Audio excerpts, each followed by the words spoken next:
ঘেটু করে দিয়েছে, ডক্টর জয় বাংলা করে দিয়েছে, মানে পিনাকিদার ভাষায় আর কি। উনি তো সবকিছু জয় বাংলা করে দেন এবং কি ঘেটু করার খবর পান। তো আমি জানি না যে আজকের এই দৃশ্যপট দেখার পর তিনি আসলে কি করবেন। মাঝখানে প্রথম দিকে ডক্টর ইউনূসের হালকা পাতলা সমালোচনা করলেও সরকারের মাঝখানে পুরোটা সাপোর্ট ছিল ডক্টর ইউনূসের প্রতি। বিএনপি চেয়ারপারসন বেগম খালেদা জিয়ার সাথে সশস্ত্র বাহিনী দিবসে সেনাকুঞ্জে যে প্রোগ্রাম, সেই প্রোগ্রামে একটা অস্বাভাবিক ঘটনা ঘটে গেছে। এই ঘটনা প্রমাণ করে যে খালেদা জিয়ার প্রধানমন্ত্রী হওয়ার চান্স নাই এবং ভোটে জেতার কোনো সম্ভাবনা নাই। খালেদা জিয়াকে বিএনপি ভোটের মাঠে এনে ভুল করছে।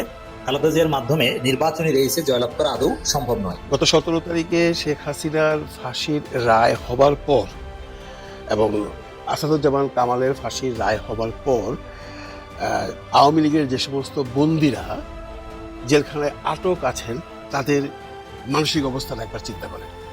আজকে এই আনন্দের দিনে আমরা কদ্দূর আসলাম, কি করছি, সেটা সবাই মিলে আলাপ করব। সশস্ত্র বাহিনী দিবসে সেনাবাহিনী পদক পেয়েছেন সেনাবাহিনীর প্রধান জেনারেল ওয়াকারুজ্জামান। পরিস্থিতি এমন পর্যায়ে চলে যাচ্ছে যে এখন সম্ভবত সাংবাদিক ইলিয়াস, পিনাকি তারা মিলে একটা নতুন সরকার বাংলাদেশে বা রাজনৈতিক দল গঠন করতে পারে, যেটার প্রধান হবে তারা।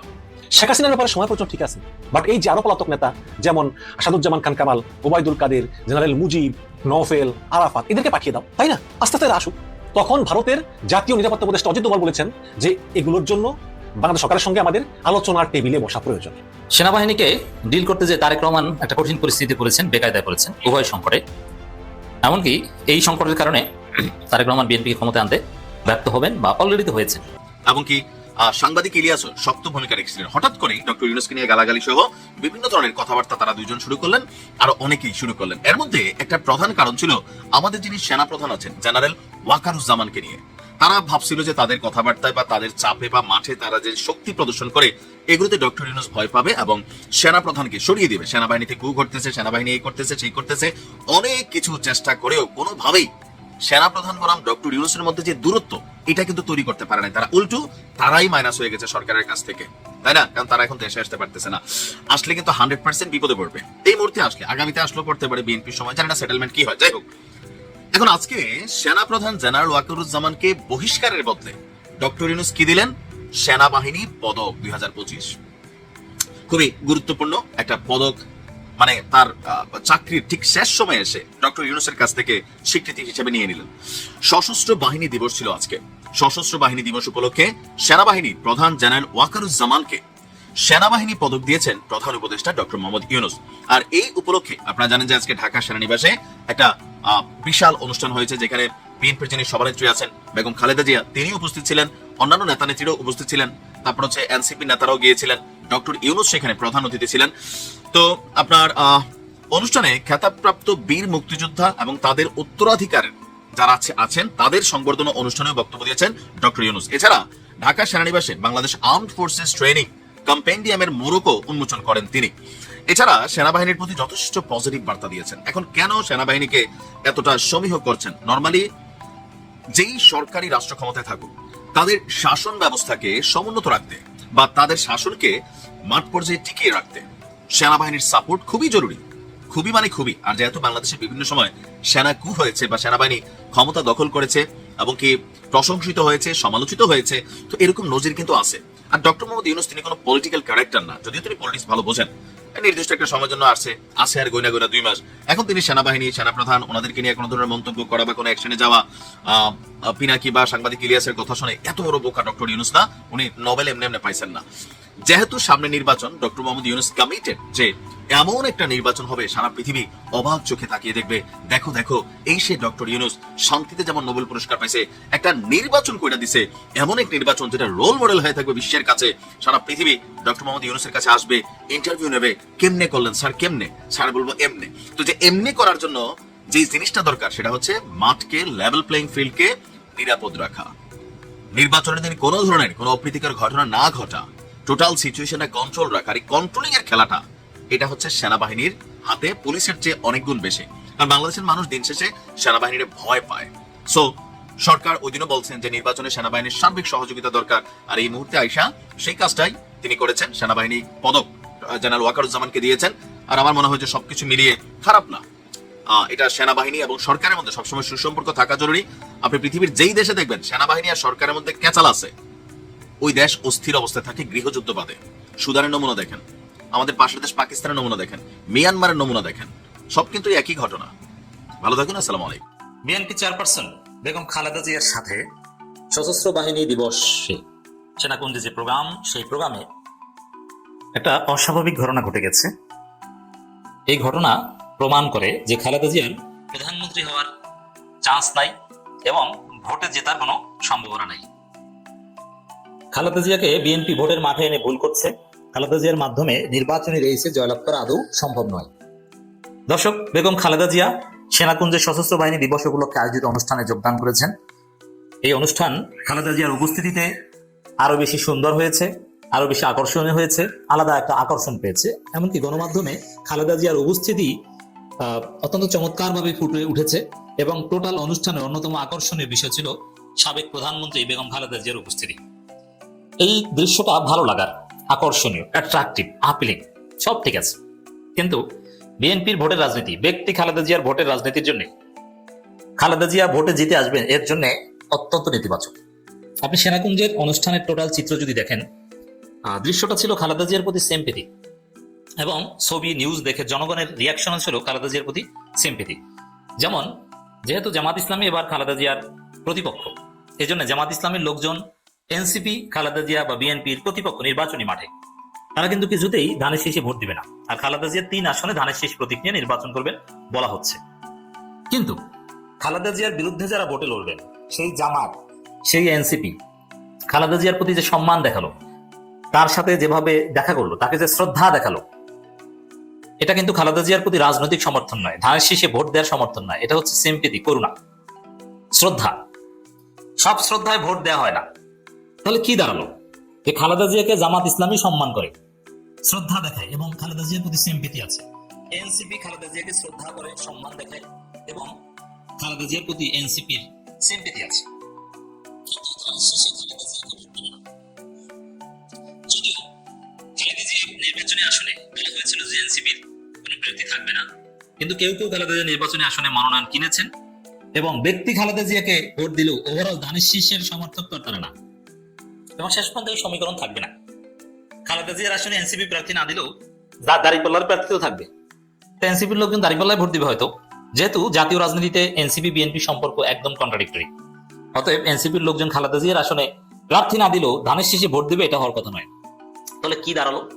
যে খালেদা জিয়া এখন করুণা পাচ্ছেন, সম্মান শ্রদ্ধা পাচ্ছেন, কিন্তু ভোট পাবেন না। করুণা দিয়ে ভোট হয় না, সিম্প্যাথি দিয়ে নির্বাচনে জেতা যায় না। খালেদা জিয়ার স্ট্যাটাস এখন সিম্প্যাথি পাওয়া, করুণা পাওয়া, শ্রদ্ধা পাওয়া, সম্মান পাওয়া। নির্বাচন কিংবা ভোটের ঊর্ধ্বে খালেদা জিয়ার এখন অবস্থান, কিন্তু বিএনপি খালেদা জিয়াকে দিয়ে ভোট করাচ্ছে। এটা খালেদা জিয়ার জন্য ডিজাস্টার হবে, জেতার সম্ভাবনা নাই। আজকে যদি খালেদা জিয়ার সাথে এনসিপি জামাতের আচার আচরণটা প্রতিপক্ষ কিংবা প্রতিদ্বন্দ্বী সুলভ হতো, তাহলে খালেদা জিয়ার একটা চান্স থাকতো যে না, তিনি নির্বাচনে রেসে অংশগ্রহণ করবেন এবং জিতবেন। যেমন এই সেনাকুঞ্জের এই 21 নভেম্বরের অনুষ্ঠানে যুগ যুগ ধরে একটা সৌন্দর্য ছিল যে প্রত্যেক বছর খালেদা জিয়া শেখ হাসিনার দেখা সাক্ষাৎ না হলো সেনাকুঞ্জে দুইজন সুন্দর পোশাক পরে পাশাপাশি বসতেন, দেখা সাক্ষাৎ হতো, কথা বলতেন। এটা এখন ইতিহাস। এখন খালেদা জিয়া এবং শেখ হাসিনার মধ্যে যে সম্পর্কটা ছিল, যেভাবে তাদের মধ্যে হৃদ্যতাপূর্ণ সম্পর্ক ছিল, ওটা ছিল প্রতিদ্বন্দ্বীর সাথে একটা সুন্দর মুহূর্ত, প্রতিযোগীর সাথে একটা সুন্দর পিসফুল কোএক্সিস্টেন্স। জামাত এনসিপির সাথে আজকে খালেদা জিয়ার ইন্টারাকশনটা যদি এরকম হতো, তাহলে খালেদা জিয়া নির্বাচনে জেতার একটা চান্স ছিল। কিন্তু এখন খালেদা জিয়া সম্মান এবং করুণার পাত্র, সিম্প্যাথির পাত্র, এভাবে জেতা যায় না। রাজনৈতিক প্রতিপক্ষ খালেদা জিয়াকে মনে না করলে খালেদা জিয়া জিতবে কিভাবে? অতএব খালেদা জিয়া নির্বাচনে জেতার সম্ভাবনা প্রায় শেষ। দর্শক, শুক্রবার বিকেলে রাজধানীর সেনাকুঞ্জে সশস্ত্র বাহিনী দিবস উপলক্ষে আয়োজিত অনুষ্ঠানে প্রধান উপদেষ্টা প্রফেসর মোহাম্মদ ইউনূস ও বিএনপি চেয়ারপারসন বেগম খালেদা জিয়ার সাথে এনসিপি নেতৃবৃন্দ সাক্ষাৎ করেন। এখন ইউনূসকে যেভাবে সম্মান করেন, খালেদা জিয়াকে ওভাবে সম্মান করেন। রাজনৈতিক প্রতিপক্ষ মনে করেন, আর প্রতিদ্বন্দ্বী প্রতিপক্ষ মনে না করলে জেতা যায় না। দর্শক, এখানে জামাত ইসলামের আমির ডাক্তার শফিকুর রহমান ও খালেদা জিয়ার সাথে সাক্ষাৎ করেছেন। হৃদ্যতাপূর্ণ সম্পর্ক, শ্রদ্ধা, প্রতিদ্বন্দ্বী সুলভ আচরণ নয়। তারেক রহমান হয়তো বা জিতবেন বা জিততে পারেন, সম্ভাবনা আছে, হারতেও পারেন, কিন্তু খালেদা জিয়া জয়লাভ করবেন বলে মনে হচ্ছে না, এবং এর মাধ্যমে খালেদা জিয়া শেষ জীবনে এসে বিতর্কিত হবেন। দর্শক, প্রফেসর ইউনূসও খালেদা জিয়াকে যে রেসপেক্ট করেছেন, এটা একজন রাজনৈতিক দলের নেত্রীর সাথে এ ধরনের ইন্টারাকশন হওয়ার কথা না। যেমন প্রফেসর ইউনূস নিরপেক্ষ, তিনি খালেদা জিয়া, ডাক্তার শফিকুর রহমান সবার প্রতি নিউট্রাল থাকবেন, সমান আচরণ করবেন, এটি তো হওয়ার কথা।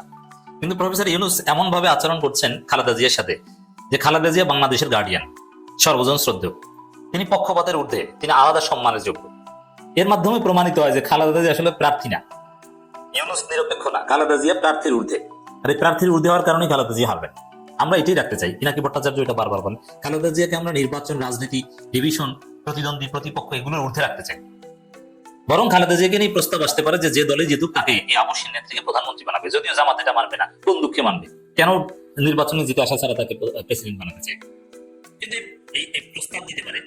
এই প্রস্তাব দিলে এমন আছে যে জামাত সম্মান দেখানোর ক্ষেত্রে খালেদা জিয়ার কাছে এই প্রস্তাব নিয়ে যেতে পারে।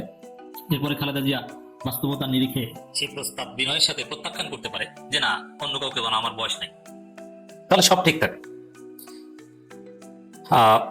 প্রধান উপদেষ্টা ভাষণ দিয়েছেন, সংবর্ধনা অনুষ্ঠানে নানান কথা বলেছেন, জাতি গঠনের কথা বলেছেন, সেনাবাহিনী, সশস্ত্র বাহিনীর প্রশংসা করেছেন। দিনভর নানান আয়োজন ছিল। সেখানে কোনো কোনো প্রোগ্রামে দৃশ্যপটে শাহাবুদ্দিন চুপ্পু ছিলেন। এটা আলাদা আরেকটা পরিকল্পনার অংশ যে শাহাবুদ্দিন চুপ্পু কেন থাকবে, সে তো বঙ্গভবন থেকে বের হওয়ার কথা না, তাকে তো লাথি দিয়ে সরিয়ে দেওয়ার কথা, তারপরে যেহেতু রেখেছেন। এটা প্রফেসর ইউনূসের সূক্ষ্ম রাজনীতির একটা পার্ট। তিনি দৃশ্যপটে শাহাবুদ্দিন চুপ্পুকে রাখছেন, আনছেন, তাকে নিয়ে খেলছেন, তার মাধ্যমে জুলাই সনদ সংবিধান লঙ্ঘন করে স্বাক্ষর করিয়েছেন। সংবিধান অনুযায়ী অধ্যাদেশে সাইন করার সাংবিধানিক এখতিয়ার রাষ্ট্রপতির আছে, কিন্তু জনগণের অভিপ্রায়ের ভিত্তিতে কোনো আদেশে সাইন করার এখতিয়ার সংবিধান অনুযায়ী রাষ্ট্রপতির নাই। এটা বিপ্লবের নেতৃত্ব দানকারী কারো আছে, কিন্তু চুপ্পু তো হাসিনার লোক, সে তো আর বিপ্লবের পার্ট না, তার মাধ্যমে এটা করেছেন। এটা প্রফেসর ইউনূসের সুদূর প্রসারী সূক্ষ্ম রাজনীতির একটা অংশ। গত 17 তারিখে শেখ হাসিনার ফাঁসির রায় হবার পর এবং আসাদুজ্জামান কামালের ফাঁসির রায় হবার পর আওয়ামী লীগের যে সমস্ত বন্দীরা জেলখানায় আটক আছেন তাদের মানসিক অবস্থাটা একবার চিন্তা করেন। দেখেন বন্ধুরা, এরা সবাই বাংলাদেশে যখন সেই স্বৈর শাসন চলছিল বা যখন ওরা মন্ত্রিত্ব ছিল বা বড় বড় পদে ছিল, তখন ওনারা কি করেছেন, তখন ওনারা কোন পর্যায়ে ছিলেন, তখন ওনাদের কি ক্ষমতা ছিল এবং তখন ওনারা কত সুখে ছিলেন, সেই বিশ্লেষণে নাই বা গেলাম। তারপর যখন অ্যারেস্ট হয়েছেন, তারপর আমরা তাদেরকে বিভিন্ন সময় দেখেছি জেলখানায় থেকে এনে যখন কোর্টে হাজিরা করা হয়, তখন তাদের সেই যে মানে চেহারা ছবির মধ্যে পরিবর্তন, মন মানসিকতার মধ্যে পরিবর্তন, একটা ভয় ভীতি মনের মধ্যে সবসময় আছে, কি হবে কি হবে, এটাই স্বাভাবিক। এটা বেশ প্রকট আকারেই ছিল, কিন্তু তার চেয়ে বেশি প্রকট আকারে হয়ে গেছে যেদিন এই শেখ হাসিনার রায় হয়েছে। এনারা এতদিন জেলের ভিতরে বসে অন্তত এইটুকুন ভেবেছেন কি হবে, দেশের পরিস্থিতি এক একবার এক এক দিকে যাচ্ছে, আশার আলো তারা দেখছিলেন। ওখানে বসে শুধু আল্লাহ পিল্লা করা ছাড়া তাদের অন্য কোনো কাজ ছিল না। আর ছিল কি কাজ? পরিবারের সাথে যোগাযোগ করা, পরিবারের মাধ্যমে টাকা পয়সা দিয়ে উকিলের সাথে যোগাযোগ করা, এই ছিল তাদের কাজ। এনিওয়ে, এখন ঘটনা হচ্ছে এই যে আর ফাঁসির রায়ের পর তাদের মানসিক অবস্থা আরো দুমড়ে মুচড়ে গেছে। এর মধ্যে কয়েকজনের নাম বলতে হয়, বিশেষ করে দরবেশ বাবাজি, সালমান এফ রহমান, প্রাক্তন আইনমন্ত্রী আনিসুল হক এবং আহসানুল্লাহ ইনু। এই তিনজনের কথা বলা যায় এই জন্য এই ওনাদের তিনজনের কিছু কল রেকর্ড আমরা পাবলিকলি দেখেছি। যতগুলো কল রেকর্ড বাজারে বেরিয়েছে সেগুলোর মধ্যে ইনুর কল রেকর্ড আছে, আরেকটি কল রেকর্ড আছে আনিসুল হকের সাথে আপনার সালমান এফ রহমানের, সেটা আপনারা শুনেছেন।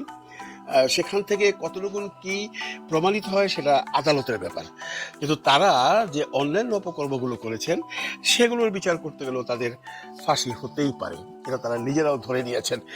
এবং এর মধ্যে কিন্তু ওনারা আল্লাহ খুদাকে ডাকবার পর পর একটু আশার আলো দেখতে পাচ্ছেন।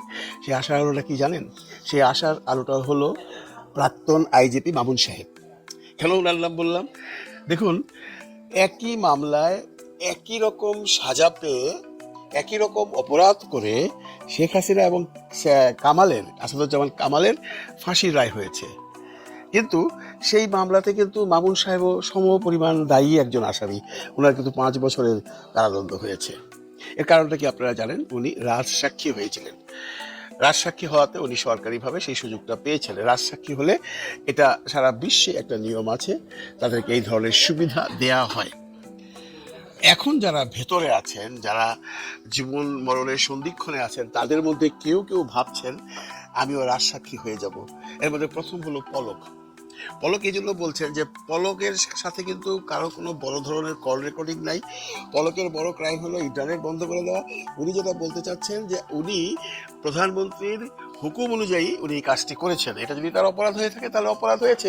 এই ধরনের কথা পলকের উকিলের মাধ্যমে পলক সেটা করাবেন বলে এই ধরনের বিভিন্ন ধরনের কথা সংশ্লিষ্ট সূত্রে আমরা জানতে পেরেছি। এখন কথা হচ্ছে যে সরকার থেকে বা আদালত থেকে কি আর নতুন করে কাউকে রাজসাক্ষী নেবার প্রয়োজন আছে? রাজসাক্ষী মানুষ নেয় যে সেই যার নামে সবচেয়ে বেশি এলিগেশনস থাকে সেটি প্রমাণ করবার জন্য তার সাথের লোকের কাছ থেকে এগুলো প্রমাণাদি দখল করা হয়, যেটা মামুন সাহেব দিয়েছেন। মামুন সাহেব এমন এমন তথ্য দিয়েছেন যেটা পেয়ে এই আদালত অনেক উপকৃত হয়েছে এবং তাদের এই কেসটা লড়তে খুব সুবিধা হয়েছে। এবং মামুন সাহেবের বিভিন্ন তথ্যপত্র পেয়েই আদালত আজকে হাসিনাকে ফাঁসিটা দিতে পেরেছে, ফাঁসির আদেশটা দিতে পেরেছে, কারণ তার কাছে যে সমস্ত তথ্যপত্র ছিল সেগুলো খুব অথেন্টিক ছিল। এখন প্রশ্ন হচ্ছে যে সরকার কি চাইবে আরও কাউকে রাজসাক্ষী করে তার যে অন্যায় অবিচার আছে, তার নামে যে বিচার হবার কথা, তার যে শাস্তি পাবার কথা, সেই শাস্তি কমিয়ে তাকে 1-2 বছর জেল খাটিয়ে বের করে দেবো কারণ উনি আমাদের রাজসাক্ষী হয়েছেন? রাজসাক্ষী তো হবার আর কোনো প্রয়োজন নেই, বিকজ বাংলাদেশের এই আদালতের টার্গেট যারা করেছে, যারা মেইন, তাদের ব্যাপারে প্রমাণ অলরেডি তাদের কাছে আছে। এখন পলক সাহেব কি বলবেন? পলক সাহেব বলবেন আমাকে হাসিনাই বলেছে, এবারে হাসিনার সাজা হওয়া উচিত। হাসিনার সাজা তো হয়েই গেছে, আরও যে মামলাগুলো আছে, হত্যা মামলা আছে, সেগুলো তো সাজা হবে। এখন কথা হচ্ছে সরকার পক্ষ যেটা বলছে আমাদের নতুন করে কোনো রাজসাক্ষী নেবার প্রয়োজন নেই। আমরা একজনকে রাজসাক্ষী পেয়ে তার সাক্ষী অনুযায়ী হাসিনার একটা বড় রায় দিতে পেরেছি। পরবর্তী যে রায়গুলো হবে সেই রায়গুলোতেও প্রচুর সাক্ষী প্রমাণ আছে। আমরা নতুন করে পলককে রাজসাক্ষী আনবো বা আমরা নতুন করে আনিস সাহেবকে রাজসাক্ষী আনবো বা সালমান এফ রহমানকে আনবো, আমাদের তো প্রয়োজন নেই। আমাদের যে প্রধান আসামি তার তো একটা সাজা অলরেডি হয়ে গেছে, আরও সাজাগুলো একই ধারায় চলবে। এতে করে এটা শুনবার পরে তাদের মন খারাপ। তারা যে ভেবেছিল যে রাজসাক্ষী হয়ে যদি অন্তত জীবন ভিক্ষা পাই বা অন্তত সাজা কম হয়, সেজন্য তারা কিন্তু প্রচুর তদবির করেছিল তাদের উকিলের মাধ্যমে। এগুলো কিন্তু সংশ্লিষ্ট সূত্রেই শুধু নয়, এগুলো বাংলাদেশের অনেক মানুষই জানে। আপনারা জানেন বর্তমানে প্রায় 28 জন প্রাক্তন মন্ত্রী জেলখানায় আছে। এখন বেসিক্যালি জেলখানায় বসে সবচাইতে আতঙ্কে আছেন এই 3 জন। একজন হলো সালমান এফ রহমান, আরেকজন হলো আপনার এই আনিসুল হক বা আনিসুর রহমান এবং ইনু। এরা 3 জনের মধ্যে একটা আতঙ্ক ছড়িয়ে গেছে। এদের কাছে বিভিন্ন সূত্রে খবর গেছে যে এই সরকার তার যে ক্ষমতা আছে সেই ডিসেম্বর অবধি, তার এই ক্ষমতার মধ্যে মানে এই ইলেকশনের আগে সরকার একটা অন্তত বা 2টা বিচার কার্য সম্পাদন করতে চায়। এর মধ্যে শেখ হাসিনার সম্পাদন হয়েছে, কিন্তু পুরোপুরি সম্পাদিত হয়নি, কারণ শেখ হাসিনা এবং এখন পলাতক, তারা নাই, দেশে নাই, তারা এখানে আসবেও না, অ্যাপিলও করবে না। কিন্তু রায় হয়ে যাবে, কিন্তু রায় হয়ে গেলে কি হবে? আসামি তো আর দেশে নেই। কিন্তু এই জেলখানার ভেতরে যে আসামিগুলো আছে তাদের যদি কোনো রায় হয়, সেই রায়টা যদি 30 দিনের মধ্যে অ্যাপিল করার পর রিজেক্টেড হয়ে যায়, তাহলে কিন্তু তার সাজাটা, সেটা যে সাজাই হোক, সেটা ফাইনাল হয়ে গেল। এই সরকার চাচ্ছে তাদের সময়কালে তারা একটা দৃষ্টান্ত স্থাপন করতে। একটি দৃষ্টান্ত তো তিনি সরকার স্থাপন করেছেন, এটা অস্বীকার করার কোনো উপায় নেই যে উনি শেখ হাসিনার একটা বিচার একটা পর্যায়ে নিয়ে গেছেন। এখন বিচারটাকে একটা মানে দৃশ্যমান করবার জন্য কাউকে ফাঁসি দিয়ে বা কাউকে একদম ফাইনাল রায় দিয়ে যেতে পারলে হয়তো বা এই সরকারের যে আকাঙ্ক্ষা সেটা পূর্ণ হতো এবং জনগণও খুশি হতো। এই আতঙ্ক অলরেডি জেলখানায় চলে গেছে। ওখানে তারা বসে এখন শুধু দিন গুনছেন, তারা শুধু ভাবছেন কার কিসমতে কবে কোন সাজার কোন রায় আসে, কবে আমার ফাঁসির রায় আসে, কবে আমার যাবজ্জীবনের রায় আসে। এনারা আসলে ভীষণ খারাপ আছেন। এর জন্য ওরা ওখানে বসে বসে রাজসাক্ষী হবার জন্য বিভিন্ন রকম ভাবে তারা প্রচেষ্টা চালিয়ে যাচ্ছেন। এখন প্রশ্ন হলো আমাদের আর কত রাজসাক্ষী চাই? আমাদের তো আর রাজসাক্ষীর দরকার নেই। সবাই যদি রাজসাক্ষী হতে চান তাহলে বিচার করবে কার? ভালো থাকবেন সবাই, ভালো রাখবেন সবাইকে। আল্লাহ হাফিজ। দিতে বাংলাদেশের নিরাপত্তা উপদেষ্টা খলিলুর রহমান নির্ধারিত দিনের একদিন আগেই ভারতের রাজধানী দিল্লিতে উপস্থিত হয়েছেন। যতটুকু জানতে পারলাম যে খলিলুর রহমানের সঙ্গে তার সহকারী সিনিয়র সচিব মুস্তাইন বিল্লাহ গিয়েছেন এবং 2 জন ঊর্ধ্বতন সামরিক কর্মকর্তা গিয়েছেন, সামরিক কর্মকর্তা, তাদের নাম জানতে পারিনি। তো সাধারণত বাংলাদেশ থেকে কোনো উচ্চ পর্যায়ের কর্মকর্তা ভারতের রাজধানীতে গেলে বাংলাদেশ হাইকমিশন তাদের জন্য 5 স্টার হোটেল বুকিং করে। ডক্টর খলিলুর রহমানের জন্য ঠিক একই 5 স্টার হোটেল বাংলাদেশ হাইকমিশন দিল্লির পক্ষ থেকে বুক করা হয়েছিল। কিন্তু আশ্চর্যজনকভাবে ডক্টর খলিলুর রহমান তার জন্য নির্ধারিত সেই হোটেলে না উঠে তিনি বাংলাদেশ হাইকমিশনের কক্ষে থাকার সিদ্ধান্ত নেন এবং সেখানে রাত কাটান। এই বিষয়টা আমাকে ভাবায়, মানে আমি মনে করি যে হয়তোবা ডক্টর খলিলুর রহমান জানেন যে ভারত তাকে পছন্দ করে না, একেবারে পছন্দ করে না। সুতরাং এই নয়াদিল্লির 5 স্টার হোটেলে হয়তো থাকা তার জন্য নিরাপদ হতে নাও পারে। এইসব চিন্তা করেই হয়তো তিনি এই হোটেলের বদলে বাংলাদেশ হাইকমিশনের একটি কক্ষে রাত কাটানোর সিদ্ধান্ত নেন। এটা আমার যুক্তি। এবং এরপর ঘুম থেকে উঠে সকালবেলা ভারতের জাতীয় নিরাপত্তা উপদেষ্টা অজিত দোভালের সঙ্গে আধা ঘন্টা রুদ্ধদ্বার বৈঠক করেন এবং এই বৈঠক নিয়েই মানুষের মনে ব্যাপক কৌতূহল যে কি কথা হয়েছে অজিত দোভালের সঙ্গে। এরপর কলম্বো সিকিউরিটি কনক্লেভের মূল অনুষ্ঠান শুরু হয় এবং সেই অনুষ্ঠানে বাংলাদেশের জাতীয় নিরাপত্তা উপদেষ্টা খলিলুর রহমান তিনি ভাষণ প্রদান করেন এবং সেখানে তিনি বলেন যে আমি কলম্বো সিকিউরিটি কনক্লেভকে একটি উন্মুক্ত আঞ্চলিকতাবাদের ভিত্তিতে একটি উন্মুক্ত এবং অন্তর্ভুক্তিমূলক আঞ্চলিক বহুপক্ষীয় সংস্থা হিসাবে বিকশিত দেখতে চাই। এই নিরাপত্তা ফোরাম পারস্পরিক আস্থা, সুবিধা ভাগাভাগি এবং খেয়াল করবেন কারো অভ্যন্তরীণ বিষয়ে হস্তক্ষেপ না করার নীতি অনুসরণ করে এগিয়ে যাবে। সম্প্রতি বাংলাদেশ ভুয়া তথ্য ও বিভ্রান্তিমূলক তথ্যের মিস ইনফরমেশন এবং ডিসইনফরমেশন হুমকির মুখোমুখি হয়েছে বলে মন্তব্য করেন জাতীয় নিরাপত্তা উপদেষ্টা খলিলুর রহমান। দেখেন তিনি বলেন যে আমরা ভুয়া তথ্য এবং বিভ্রান্তিমূলক তথ্যের সম্মুখীন হচ্ছি। অবশ্যই ভারত থেকেই সম্মুখীন হচ্ছে, এটা বলা বেকার রাখে না। আপনি দেখেন যে ভারতের প্রত্যেকটা টিভিতে বলতেছে যে শেখ হাসিনা ফাঁসি রায় নাকি বাংলাদেশে প্রচুর লোক মারা গেছে, বাংলাদেশ অচল হয়ে গেছে, গাড়ি ঘোড়া চলে না, ভাঙচুর আগুন, অথচ কিছুই নেই। তারা ওই বিভিন্ন দেশের বিভিন্ন আগুনের বিভিন্ন ছবি এনে তারা এইসব ভিডিও বানায়। এবং আপনারা সবাই জানেন যে বাংলাদেশের বিরুদ্ধে সবচেয়ে বড় মিস ইনফরমেশন এবং ডিসইনফরমেশন উৎস হচ্ছে ভারত। তাহলে খলিলুর রহমানের বক্তব্যে আমরা দুটো জিনিস পেলাম। একটা হচ্ছে যে ভারত বাংলাদেশের ব্যাপারে কোনো নাক গলাতে পারবে না, স্পষ্ট তিনি মুখের উপর বলেছেন। দ্বিতীয়, এইসব মিস ইনফরমেশন এবং ডিসইনফরমেশন ছড়ানো যাবে না, তিনি এটা স্পষ্ট বলেছেন। এবার আসি যে এই অজিত দোভালের সঙ্গে রুদ্ধদ্বার বৈঠকে আসলে কি কথা হয়েছে। দেখুন এগুলো জানা খুব টাফ, বাট আমরা যেরকম উড়ে জানি আর কি, যে অবশ্যই খলিলুর রহমান বাংলাদেশে এসেছেন, এসে সেখানে কিছু লোকের সাথে কথা বলেছেন, কি কথাবার্তা হয়েছে, আলোচনা হয়েছে, সেখানে সামরিক কর্মকর্তারা ছিলেন। তো সব মিলিয়ে কিছু কিছু খবর আসলে আমাদের কানে আসে। তো এই নির্ভরযোগ্য সূত্রে যা জানা গিয়েছে সেটা হচ্ছে যে খলিলুর রহমান অজিত দোভালের সামনে খুবই স্ট্রং পজিশন নিয়েছেন, খুবই স্ট্রং পজিশন। এবং খলিলুর রহমানের মনে হয়েছে যে ভারত আসলে আগের চেয়ে সুরেখ নরম করেছে। কারণ আপনারা দেখেছেন যে শেখ হাসিনার ফাঁসি রায়ের পর ভারত কি বলেছে? ভারত বলেছে যে আমরা এই শেখ হাসিনার রায়ের ব্যাপারে অবগত আছি এবং আমরা বাংলাদেশ জনগণের সঙ্গে কাজ করতে চাই, আমরা অংশীদারিত্ব সম্পর্ক চাই এবং স্বচ্ছতা, জবাবদিহিতা এবং অংশগ্রহণমূলক সম্পর্ক সকল পক্ষের সঙ্গে নিশ্চিত করতে চাই, এরকম একটা কথা বলেছে, তাই না? তো এই স্টেটমেন্টটা কিন্তু আওয়ামী লীগের পছন্দ হয়নি। আওয়ামী লীগ মনে করেছিল যে ভারত সরকার বলবে যে না এই বিচার ভুয়া, এই বিচার মানি না ইত্যাদি, কিন্তু ভারত সরকার কিছু বলে নেই। ভারত সরকার পরোক্ষভাবে এই বিচারটাকে অ্যাকসেপ্ট করে নিয়েছে এবং ভারত সরকারের বিবৃতি শুনে কলকাতায় পলাতক আওয়ামী নেতাদের মধ্যে কান্নার রোল পড়ে গিয়েছে। তো ভারত আগের চেয়ে নরম হয়েছে, কোনো সন্দেহ নাই। এটাই খলিলুর রহমানের সঙ্গে রুদ্ধদ্বার বৈঠকে খলিলুর রহমান বুঝতে পেরেছেন। বাট খলিলুর রহমান কত স্ট্রং পজিশন নিয়েছেন। খলিলুর রহমান অজিত দোভালকে বলেছেন যে Hasina is a gone case, dead case, এটা নিয়ে আমরা কোনো আলোচনা করতে চাই না। আপনারা জানেন যে ভারতের জাতীয় নিরাপত্তা উপদেষ্টা অজিত দোভাল তিনি হচ্ছেন শেখ হাসিনার লোকাল গার্জিয়ান। শেখ হাসিনা পালিয়ে যাওয়ার সময় কিন্তু এই অজিত দোভাল শেখ হাসিনাকে হিন্ডন বিমানবন্দরে রিসিভ করেছেন এবং শেখ হাসিনা নাকি অজিত দোভালের হাত ধরে অনেক কান্নাকাটি করেছেন সেই সময়। যাই হোক, তো খলিলুর রহমান বলেছেন অজিত দোভালকে যে হাসিনার ব্যাপারে কোনো কথা শুনতে চাই না, হাসিনা হচ্ছে ডেড কেস, বাংলাদেশে হাসিনা কখনোই ফিরবে না এবং তাকে পুনর্বাসনের কোনো প্রশ্নই আসে না। এখন অজিত দোভাল এটা খলিলুর রহমানকে জিজ্ঞেস করেছেন নাকি অজিত দোভাল নিজ থেকেই বলেছেন, এটা আসলে জানা যায়নি। এবং আমি শুনেছি যে অজিত দোভালের সঙ্গে খলিলুর রহমানের অত্যন্ত সৌহার্দ্যপূর্ণ পরিবেশে খোলামেলা কথা হয়েছে এবং খলিলুর রহমান অজিত দোভালকে বাংলাদেশ সফরের আমন্ত্রণ জানিয়েছেন। সুতরাং বোঝাই যায় যে এটা খুব আলোচনাটা খুবই ভালোভাবে হয়েছে।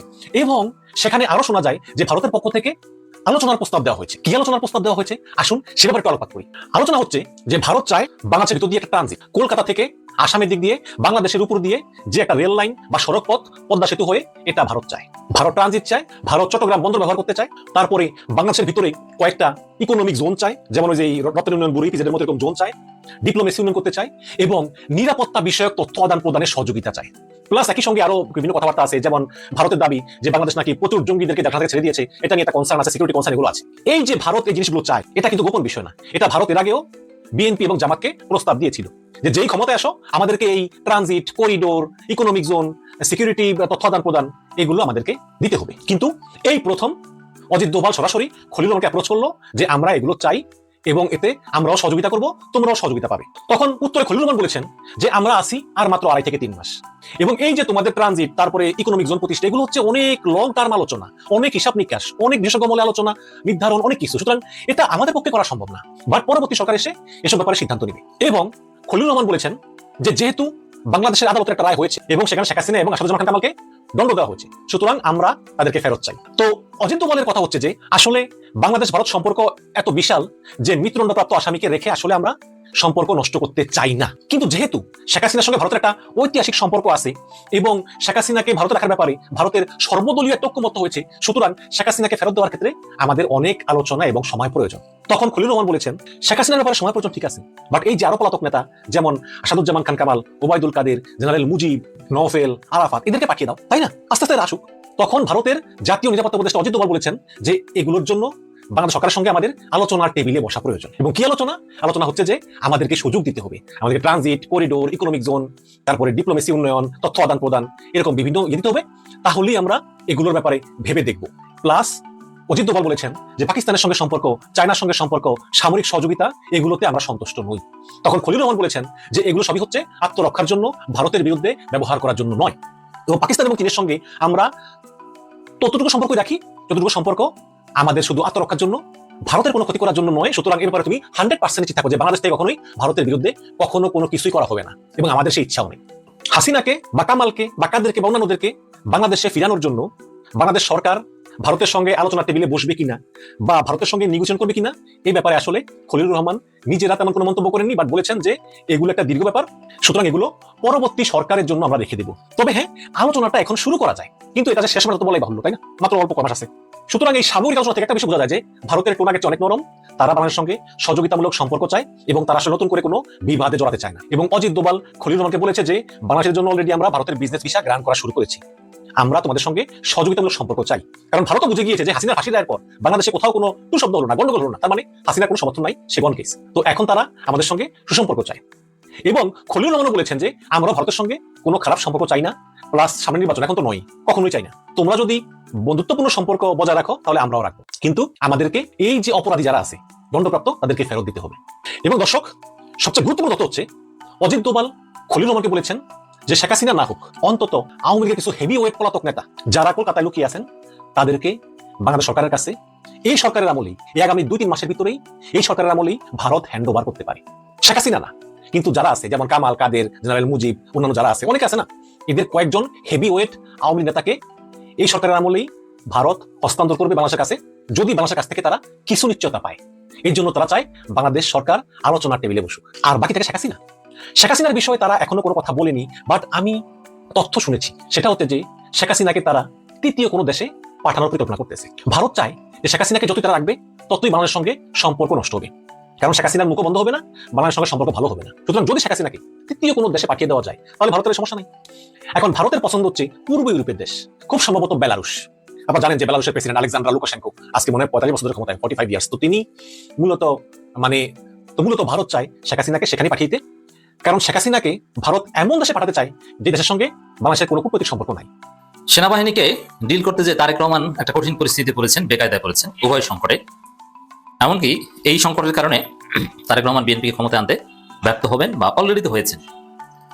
দর্শক, আপনারা জানেন যে সশস্ত্র বাহিনী দিবস জমকালো অনুষ্ঠান হয় বাংলাদেশে, এর একটা ঐতিহ্য রয়েছে। একটা সময় ছিল যেমন খালেদা জিয়া, শেখ হাসিনা, কখনো তাদের দেখা সাক্ষাৎ না হলেও এই সশস্ত্র বাহিনী দিবসে, যেটা বাংলাদেশে 21শে নভেম্বর পালিত হয়, দেখা হতো। সেই যুগটা নেই, সেটা হাসিনা নষ্ট করেছে, বাংলাদেশের সেনাবাহিনী হাসিনা ধ্বংস করেছে। তো এই জায়গায় 5 আগস্টের পর আবার সেই ঐতিহ্য ফিরে আসছে ধীরে ধীরে। খালেদা জিয়া যাচ্ছেন, সব রাজনৈতিক দলের নেতারা একসাথে সশস্ত্র বাহিনী দিবসে যাচ্ছেন। তো দর্শক, এই সশস্ত্র বাহিনী দিবস উপলক্ষে তারেক রহমান বার্তা দিয়েছেন। সবাই, রাষ্ট্রপতি, প্রধান উপদেষ্টা, আমিরে জামাত থেকে শুরু করে সবাই বার্তা দিচ্ছেন। তারেক রহমান যেহেতু একটা দলের প্রধান, বার্তা দিচ্ছেন। অবশ্য তারেক রহমান শেখ হাসিনার ফাঁসির রায়ে কোনো বার্তা দেন না, শেখ হাসিনার ফাঁসির রায়ে তার কিছু আসে যায় না, তার কোনো খুশি নাই, অন্য বিষয়ে বার্তা দেন। তো শেখ হাসিনার ফাঁসির রায় চুপ থাকলেও, চুপ থাকাটা মানে হয়তো কষ্ট পেয়েছেন, সশস্ত্র বাহিনী দিবসে বলে কথা বলেছেন। সশস্ত্র বাহিনী দিবস বেসিক্যালি রিলেটেড টু সেনাবাহিনী। এখন সশস্ত্র বাহিনী দিবস উপলক্ষে তারেক রহমান যা বলেছেন ওটা মন থেকে বলেননি। কি বলেছেন আমি আসি সেদিকে। আসলে এই সশস্ত্র বাহিনীর উপর, বিশেষ করে সেনাবাহিনীর উপর তারেক রহমানের প্রচন্ড ক্ষোভ রয়েছে। যারা জানেন না তারা এখন জেনে নিন। তারেক রহমান সেনাবাহিনীকে 2 চোখেও দেখতে পারে না। কারণটা কি জানেন? আজকে যে তারেক রহমান এই বিদেশে জীবনযাপন করছেন, তার জীবনের একটা বড় অংশ বিদেশে কাটাতে হয়েছে।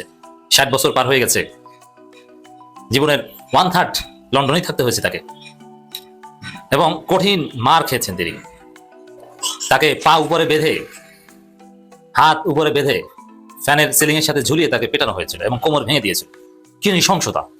তারেক রহমান এই অর্থে একজন মজলুম মানুষ। কাউকে ফাঁসি দিয়ে হত্যা করা অথবা কাউকে ক্রসফায়ার দেয়া, গুলি করা, দ্যাটস ডিফারেন্ট।